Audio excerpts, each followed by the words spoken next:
Good morning everyone and welcome to Sharekhan's pre-market action. First and foremost, look at the global markets. Yesterday the US markets corrected a bit after a strong rally that we have seen in the recent days. Yesterday the Dow was down by around 44 points and Nasdaq was down by around 34 points. The concerns remain as far as the stretch valuations are concerned for the companies ahead of the Q2 earnings season, which will kick off sooner. And also there are speculations that the US Fed might raise the interest rates sooner than what the markets are expecting. And because of this, we have seen the correction happening in the US as well as the European markets yesterday, and also the Asian markets are currently trading on a weaker note, a bit weaker note in the opening hours. Back home, we have the rail budget today and we will be focusing more in detail as to what are the expectations from it, and also the union budget which will be announced on Thursday.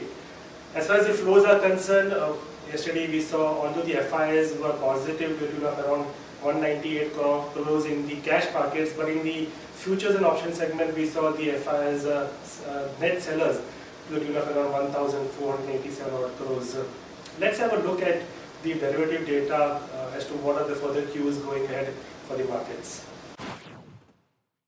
Good morning friends, let's have a view on derivatives. Yesterday markets started the session on a flattish to positive note, but we have seen that markets continue to trade in a narrow range of approximately 20 to 30 points, as investors prefer to stay on the sidelines ahead of railway budget announcements today by NDA government. And Nifty finally snapped its session at 7798 levels with a marginal gain of 0.21%. In this period, we have seen that long build-up was seen by market players, as around 1.45 lakh shares were added in Nifty futures, approximately 2,900 contracts were added, and Nifty futures price increased from 7782 to 7798 odd levels. And on the other hand, we have seen that cost of carry decreased by approximately 58% from 5.39 to 2.24, and along with Nifty futures being decreased from 30 points to 11.45 odd levels. On the options front, PCR is decreased from 0.75 to 0.73, just clearly indicating that call option has added good number of shares in yesterday's trade. In yesterday's trade, call option has added around 32 lakh shares in open interest, whereas put option has added around 11 lakh shares in open interest. India VIX also increased by approximately 6 to 7% from 18.16 to 19.41. On the options front, we have seen that call option 7800 has reduced its shares in open interest, and that activity is shifted to 7900 call option and 8000, now 8200 also becoming active. On the put option, 7500 still stands with highest number of shares in open interest, but in yesterday's trade 7600 and 7700 has seen decent amount of shares in open interest. There are three securities in ban period. One is GMR Infra, second is Indiabulls Real Estate, and third is Unitech. Yesterday, FIs were net sellers of approximately 1500 odd crores in future and option segment. They were net sellers of 850 crores in index futures. They were net sellers of 851 crores in index options. They were net sellers of 222 crores in stock futures, and they were net sellers of 7 crores in stock options. Our 5-day CVM stands at 7740. Lower range for the market would be 7700 and higher range would be 7814. In yesterday's trade also we have seen that market hit a lifetime high at 7813, but unable to cross this level. Once market crossed this level 7814, we can see higher targets soon. And Singapore Nifty is up by 7 points, which is at 7807. So we may see a marginal flattish to positive start in Nifty futures, and ahead of railway budget announcement, we may see intraday whipsaws in today's trade. That's it from derivatives. Thank you. Let's have a look at some of the actionable ideas for today. First and foremost, for the jewelry companies, we have a positive announcement by the Reserve Bank of India, where the RBI has relaxed now for governing the import of rough cut and polished diamonds by doubling the credit time period to 180 days. So we recommend to go long on Titan with a stop loss of 350, and we can target 368 and 375. And also Tribhuvan Das Dhimji Jewelry TBZ, we recommend to go long with a stop loss of 205 and targeting 215 and 219. For the insurance sector, government has proposed 49% FDI in all the insurance sectors. The earlier proposal was that the higher FDI limit would be allowed only for the health insurance.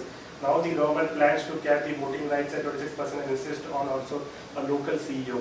So we recommend to go long on Max with a stop loss of 302, a target of 317 and 323, and Aditya Birla Novo The stop loss of 1,402 for target of 1474 and 1501. For the stocks for the watch list, stock with positive bias, Larsen & Toubro Finance, L&T Finance at 75 was the previous closing price. Tech Mahindra, HDFC Limited, Sun Pharma, LIC Housing and Dis TV stock with positive bias, and stock with negative bias for today are United Spirits, Yes Bank and Exide. Hence, some of the key things to monitor today from the rail budget is that we might expect an increase in the capital allocation for expansion of the wagons and upgradation of the connectivity of the railways network and electrification. Secondly, also railways may spell out its policy of the FDI to attract foreign capital and expansion of the rail infrastructure, including modernization of stations and high-speed trains.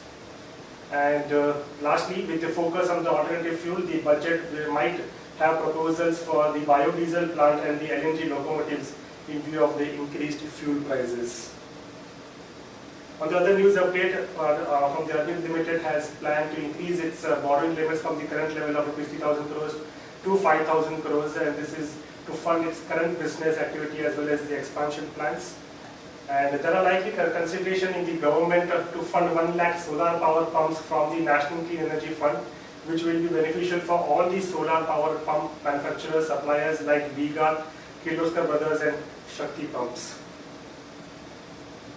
On the other news, the FAT regulator CCI has approved the proposed additional stake buy in Uttam Galwa Metallics Limited by Singapore-based investment firm UD Industrial Holdings, saying that the deal will not raise any anti-competition concerns in India.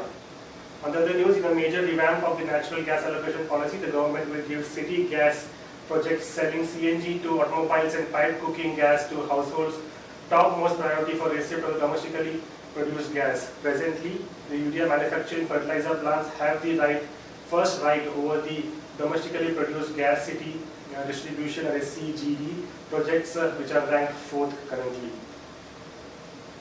Government is planning to offload up to 10% stake in ONGC sale, which may raise around 35,000 crores, with the government expecting to announce a big bang privatization program in the July 10th budget. The loudest pop could come from the sale of a 5-10% stake in ONGC that would raise as much as 35,000 crores at the current market price, a record for the stake sales in the state-owned companies.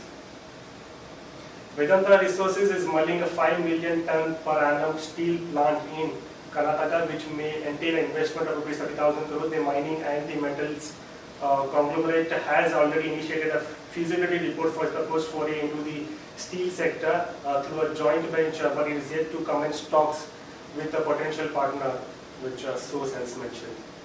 That's it, friends, from the morning pre-market action. Thanks and have a nice trading day.